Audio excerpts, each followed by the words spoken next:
Hola, les voy a leer la carta que mandó el Congreso de los Estados Unidos para que inmediatamente se hicieran estos cambios.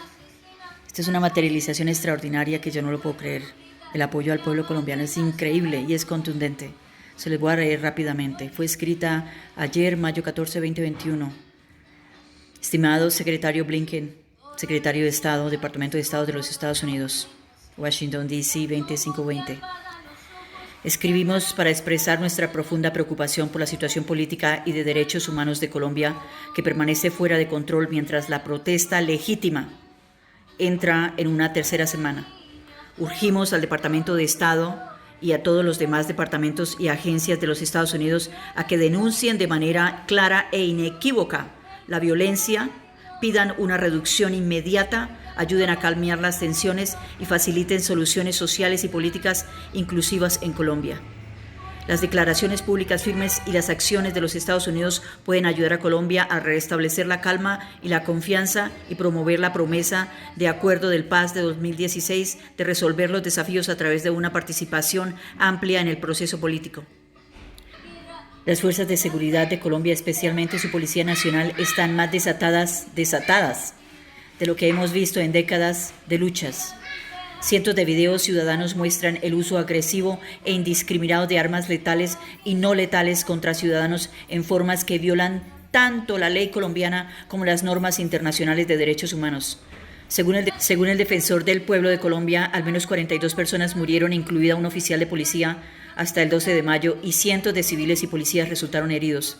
La semana pasada en Cali nos sorprendió saber que la Policía Nacional disparó contra los miembros de la Guardia Indígena desarmados.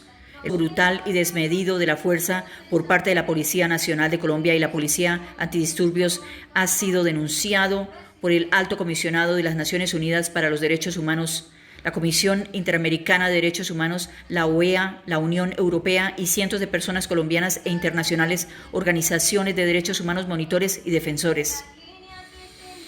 Dios mío, Señor, una larga lista de quejas exacerbadas por la pandemia tienen a la gente protestando en grandes cantidades en decenas de ciudades y pueblos. Durante las últimas 2 semanas fuimos testigos de una escalada significativa en el uso agresivo y excesivo de la fuerza por parte de las fuerzas militares y de seguridad pública contra manifestantes civiles. La brutalidad de la respuesta fue frecuente, racionalizada como una respuesta a aquellos elementos al margen de la protesta que cometen actos de vandalismo, saqueos, asaltos y otros desórdenes. Después de casi 2 semanas de protestas, damos bienvenida a la noticia de que el gobierno colombiano se reunió el lunes 10 de mayo con representantes de las protestas a nivel nacional, acompañados de observadores de Naciones Unidas y la Conferencia Episcopal Colombiana. A pesar de una primera reunión decepcionante, esperamos que esto pueda ayudar a reducir las tensiones, detener la respuesta brutal de las fuerzas de seguridad pública contra los manifestantes y comenzar a abordar las muchas preocupaciones subyacentes planteadas por la propuesta. Bien, Estados Unidos no puede resolver esta crisis, debería ser parte de la solución, comenzando con esfuerzos a plazo inmediato para detener la espiral de violencia. Después de décadas de estrecha colaboración, lo que Estados Unidos, el gobierno dice que tiene peso en Colombia, al igual que lo que el gobierno de los Estados Unidos nos dice. Específicamente solicitamos que el Departamento de Estado y la inteligencia declaraciones públicas claras y sin ambigüedades, pidiendo a las fuerzas de seguridad, especialmente a la Policía Nacional y a la Policía Antidisturbios SMAD de Colombia, que reduzcan la intensidad de su respuesta y pongan fin a todo uso indebido de la fuerza. Es necesario poner fin a los numerosos y frecuentes abusos de las 2 últimas semanas. De hecho, la brutalidad policial está prolongando las protestas. Es una y significativa fuente de indignación que envía a la gente a las calles. Lo comprenden ellos. Si bien acogimos con beneplácito la declaración del 4 de mayo del portavoz adjunto del Departamento de Estado y estamos de acuerdo en que es importante condenar los crímenes que cometen elementos desordenados junto con las protestas, no debe haber ambigüedad sobre Estados Unidos. Del gobierno a la mala conducta de la policía. Suspender la asistencia directa de los Estados Unidos, además de la capacitación en derechos humanos a la Policía Nacional de Colombia y establecer puntos de referencia concretos y alcanzables sobre mejoras en el uso de la fuerza y la rendición de cuentas judicial en casos de brutalidad policial pasados, incluidos los cometidos en el contexto de las propuestas de noviembre de 2019 y septiembre de 2020. El año pasado, en el 2020, Temblores, una organización colombiana que monitorea la brutalidad policial, documentó 86 casos de civiles asesinados por la policía, junto con 7.992 casos de agresión y 30 casos de violencia sexual con comunidades de migrantes y afrocolombianos, a menudo las víctimas, informó The Guardian, el periódico de Gran Bretaña. El Departamento de Estado y otras agencias relevantes deben llevar a cabo una revisión exhaustiva de cómo se ha utilizado y se está utilizando la asistencia de los Estados Unidos a la Policía Nacional Colombiana, incluido el uso final, establecer puntos de referencia claros para el progreso medible en el uso de la fuerza y la rendición de cuentas judicial, y determinar si se garantizan otras condiciones salvaguardadas, prohibiciones o terminación permanente.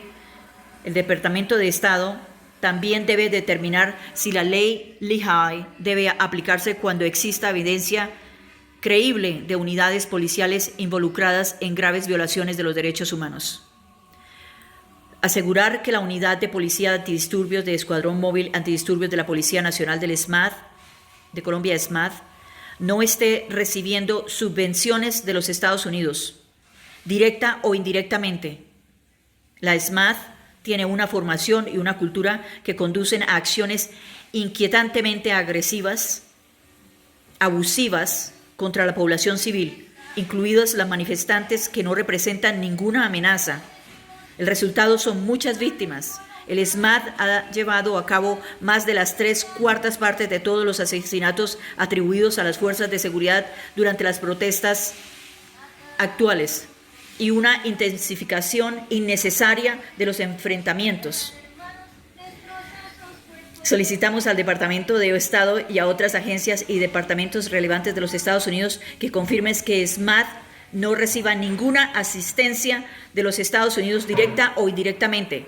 Esa es plata de aquí de los ciudadanos americanos que no puede ir en esa sinvergüenzura. Es una canallada. Ayuda estadounidense proporcionada a la Policía Nacional de Colombia o al Ministerio de Defensa, etcétera, que luego se comparte o se transfiere al SMAD. Además, solicitamos al Departamento de Estado que aliente el sistema de justicia penal civil de Colombia, justicia ordinaria, a responsabilizar al personal de SMAD involucrado en casos graves de abuso. Y los están mirando, sin vergüenza, los están mirando. Congelar las ventas militares, comerciales y extranjeras de armas, equipos y servicios o capacitación de los Estados Unidos al SMAD, y congelar cualquier subvención o venta de equipo antidisturbios o de control de multitudes a todas las demás fuerzas de seguridad, policía y unidades especiales de Colombia. Las licencias de ventas militares en el extranjero y ventas comerciales directas deben suspenderse de inmediato para evitar contribuir indirectamente a un mayor abuso o escalada. Los puntos de referencia para reanudar las ventas deberían incluir que los abusadores sean responsables colombianos de uso de la fuerza y cambios en el uso de la fuerza observados y confirmados sobre el terreno en operaciones futuras. Advierta al gobierno de Colombia contra el despliegue de su ejército endurecido por el combate para el control de multitudes. El ejército colombiano ha estado luchando contra enemigos internos como grupos guerrilleros armados desde la década de 1960.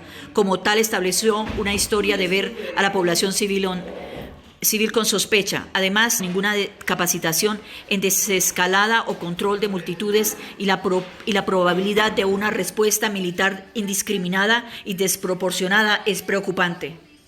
Exhortar al gobierno colombiano a respetar y garantizar el trabajo de los defensores de derechos humanos y periodistas relacionados con las protestas. Muchos periodistas que cubrían la huelga nacional y las protestas, y los defensores de los derechos humanos que monitoreaban las protestas e intentaban verificar los presuntos abusos policiales, se han enfrentado a ataques y agresiones por parte del personal de las fuerzas de seguridad. rechazar públicamente declaraciones de altos funcionarios del gobierno colombiano, políticos, fiscales y otros que impliquen que las protestas o actos de vandalismo y desorden son planeados y coordinados por grupos guerrilleros terroristas. ¿Cómo le quedó el ojo? Esa retórica sirve como un pretexto peligroso para justificar una represión y una escalada aún más duras de la violencia contra la población civil. Por último, y lo que es más importante, instar y fomentar el diálogo y facilitarlo cuando corresponda. Como señalamos anteriormente, damos la bienvenida a la reunión inicial del lunes entre la administración Duque y representantes del paro nacional. Lo que no sabe, la parte que necesitamos todavía decirle a los americanos, al Congreso, es que esos que fueron allá a esa reunión no representa el pueblo, no representa a estos estudiantes, no representa a estas nuevas fuerzas que en este momento están allí haciendo estas protestas. No nos representan. Lo siento mucho, pero no nos representan. Continúo. Anteriormente, para poner fin a las protestas pasadas del gobierno de Duque, también prometió el diálogo y luego no cumplió con esas promesas, además, ¿no? Entonces, dígame, ¿qué esperanza hay de que ahora sí las cumplan? Ninguna. Ahora que los están mirando, vamos a ver cómo es que funciona.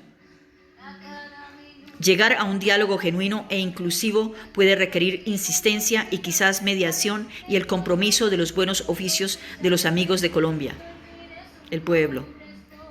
Estados Unidos debe ser el primero y más importante entre estos amigos y también debe apoyar abiertamente los esfuerzos de los otros garantes. La promoción de un diálogo abierto multisectorial y de base amplia debe hacer referencia a los acuerdos de paz del 2016, que crearon un marco prometedor para la participación política no violenta. Además, señor secretario, a medida que disminuyen las tensiones, instamos a Estados Unidos a poner inmediatamente a disposiciones de Colombia y América Latina en general decenas de millones de las dosis excedentes de la vacuna COVID-19 que ha almacenado. Colombia está experimentando su tercer y más letal aumento del COVID-19. Podemos marcar una diferencia genuina en el restablecimiento de la salud, la seguridad, la confianza y la esperanza entre el pueblo colombiano. Necesitamos dinero para estas personas que están allí, que tienen un solo comida al día. Necesitamos dinero para esta pobre gente que no tiene comida. Eso es lo que necesitamos. Si el universo me escucha, por favor, que eso también se materialice, sería maravilloso, espectacular. Finalmente, señor secretario, Colombia podría salir de esta experiencia como un socio más fuerte y democrático de Estados Unidos. En sus calles ahora mismo hay una generación políticamente comprometida y preocupada por el futuro de su país. No lo dude, se están allí poniendo el pecho por todo Colombia. Estos jóvenes, esta gente que no tiene nombres ni caras, ellos son los que están allí sacrificándose por todo el país. Si puede participar en un diálogo significativo, esta generación podría ayudar a que Colombia avance durante años, aumentando la calidad de la democracia y la probabilidad de paz y prosperidad. Sí, señor, con el plan salida. Pero necesitamos que nos ayuden en que este berraco del Uribe no se venga aquí a tomar el país con un golpe de Estado. Es lo único que nos falta que nos ayude. Dos cosas que nos falta que nos ayude. Una, que mande dinero para la pobre población que no tiene sino una comida al día. Y segundo, que evite que el señor Uribe se encarame allá y arme un golpe de Estado y quedamos aquí con dos Venezuelas en Latinoamérica. Gracias por su atención y consideración inmediatas estas solicitudes. Atentamente, James Patrick McGovern, que es la cabeza de Derechos Humanos del Congreso de la Baja Cámara, que yo creo que él fue el que realmente hizo este trabajo. Bueno, él no, pero fue su iniciativa porque esa es su cabeza. Mark Pocan, miembros del Congreso, y 48 miembros del Congreso más. Hay más para hablar, pero como estos son muy largos, aquí los dejo. Hay muchas cosas increíbles que vienen de esto. El juego se cambia. Las reglas del juego se cambian, porque primero uno les quitan los juguetes con que están ustedes lastimando al pueblo, y segundo, ya no están ahí, ya no les comen cuento más, ni nadie en el mundo les comen cuento al gobierno colombiano y sus mentiras. Así que los tienen ahora, no solamente el pueblo, los muchachos los han acorralado, pero el mundo los ha acorralado. Vamos a ver qué pasa. Seguimos hablando. Bendiciones.